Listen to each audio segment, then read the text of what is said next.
Hello, this is Dr. Stanley Lang, and welcome to this presentation on whole person health. And the model that we've been pursuing is the integration of health of body, mind, and spirit, as exemplified by this diagram.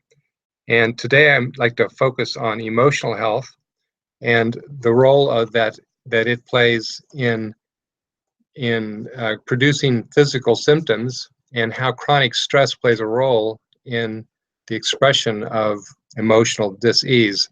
So most of us know what chronic stress feels like nowadays in our society. Most people live with chronic stress to some extent. And so I'm not going to talk a lot about what is chronic stress, but I'm going to talk about the connection between that and a condition called hyperventilation. So I saw two people today that their main symptom was hyperventilation.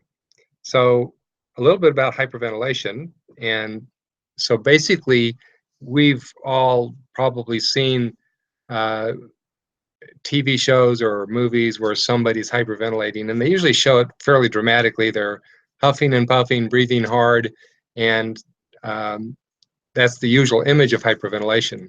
For most people, though, it's much more subtle, and they get to the place of hyperventilation much more slowly than this really huffing and puffing picture of hyperventilation.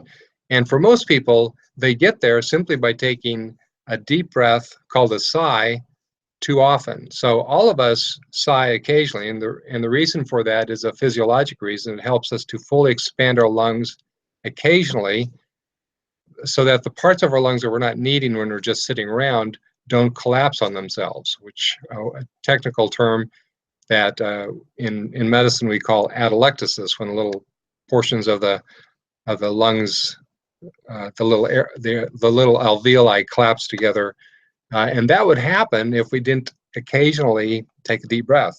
And this all happens below the radar. We're not thinking about it. Well, when we experience more stress, we start to take more sighs than in other words, more deep breaths as a sigh than normal. And it's kind of happens also under the radar. And what happens when you take a deep breath too often is that you start to blow off too much carbon dioxide. And when you blow off too much carbon dioxide, the pH in the body changes, and in the brain it also changes.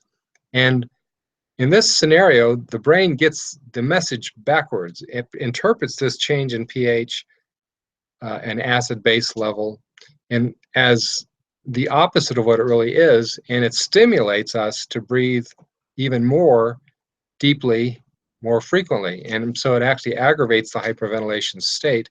And a person, once they're in it, it makes them feel even more anxious, and it starts to create strange chest sensations, which also then makes people more anxious. So the connection is that when we feel chronic stress on a regular basis, it can drive us into this hyperventilation state. And so you might notice occasionally that you do feel more stressed out and some funny sensations in your chest. Probably you're hyperventilating. And there are simple ways to overcome that I review in some other video content. But just to bring to your awareness that chronic stress, when you don't deal with the issues, it's going to express itself in some way in our bodies. And it may not be through hyperventilation, but it's going to squeeze out somewhere. So it's crucial to have multiple stress reduction techniques if we want to be sort of armed against the negative effects that stress has on our body. Now, it has not only these perceived effects, it has several effects that we can't feel, and the worst of which is that it starts to damage the immune system. That sets us up for all sorts of diseases. So dealing with chronic stress is really critical.